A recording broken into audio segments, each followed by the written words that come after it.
Okay, let's be honest. We've all been there. You spend good money on a nice piece of meat, you follow the recipe to the letter, and it still ends up tough, dry, and just plain disappointing. It's one of the most frustrating things in the kitchen. But what if I told you the answer isn't some secret family recipe, but just a little bit of science? Well, today we're cracking that code. Right? It's the question that drives every home cook crazy. You use the same pan, you think you use the same heat, but the results are just all over the place. One day it's perfect, the next day it's shoe leather. So what gives? Well, I promise you, it isn't about luck. It's about understanding what's really going on inside that cut of meat when you turn up the heat. And I mean, the difference is night and day, isn't it? On one side, you've got this amazing success story. Tender, juicy, packed with flavor, an absolute joy to eat. And on the other, a culinary tragedy. Tough, dry, and just a chore to chew. Our goal is to land in that first column every single time. And you absolutely can.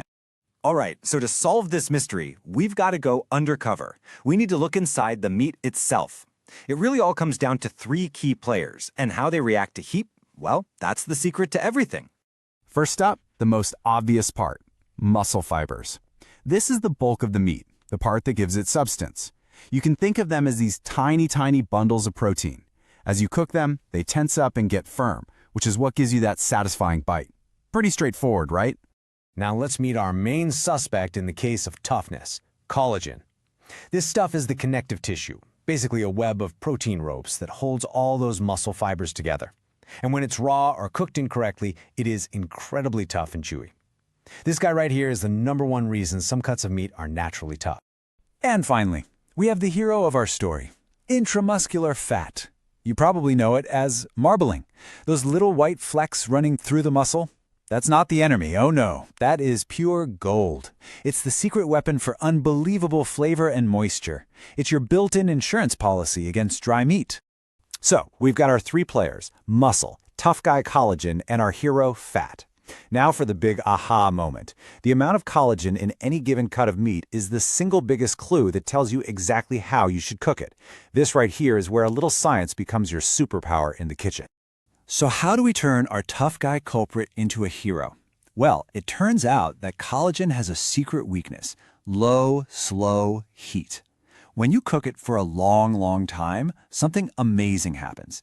That tough, ropey network literally melts away and dissolves, transforming into this rich, silky gelatin that coats all the muscle fibers.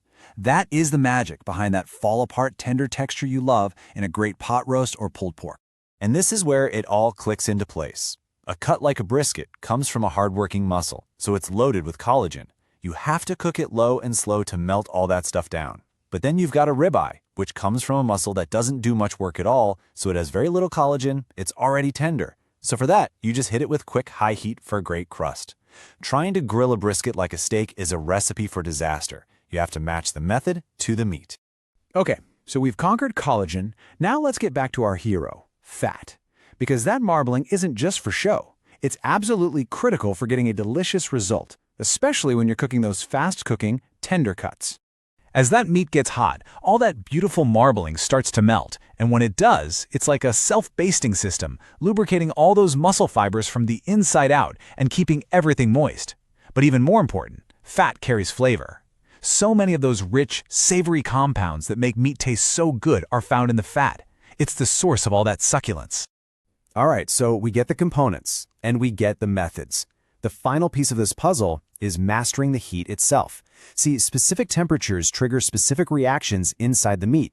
If you know the numbers, you have ultimate control. And if you're cooking one of those tough cuts, there is one magic number you absolutely need to remember: 160 degrees Fahrenheit. This isn't just about the meat being cooked. This is about transformation. So why is that number so important? Well, while the meat is safe to eat before that, 160 is the temperature where that collagen breakdown really kicks into high gear. It's the tipping point where the tough stuff starts its journey to becoming tender, delicious gelatin. You have to push past the initial cooked phase and hold it in this zone to let the magic happen. So let's put it all together. For a tender cut like a steak, you're living in that rare to medium world, right? You want to get it off the heat before the proteins get too tight. But, and this is the counterintuitive part, for a tough cut, you have to blow right past well done. I know, it sounds crazy, but you're not cooking it too well done, you're cooking it through well done to get to that collagen melting zone on the other side. That's the secret. So you've done it all. You picked the right cut, you used the perfect method, you nailed the temperature. But believe it or not, you can still mess it all up in the last 10 minutes if you skip this one simple but absolutely vital step. And that final ingredient is patience.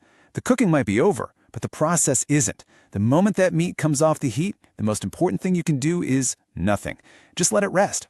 So why is this so critical? Well, under all that heat, the muscle fibers tense up and literally squeeze all their juices toward the center of the cut. If you slice into it right away, whoosh, all that flavor just pours out onto your cutting board. It's a disaster. But if you just wait, those muscle fibers will relax and reabsorb all that precious moisture, like a sponge. The result is a steak or a roast that is dramatically juicier and way more flavorful. So there you have it. The mystery is solved. It's not about some secret technique or complicated ingredient. It's just about understanding the simple science of muscle, collagen, and fat. When you know the why, you can choose the right method for the cut and get perfect results every single time. You've cracked the code. So the only question left is, what are you going to cook first?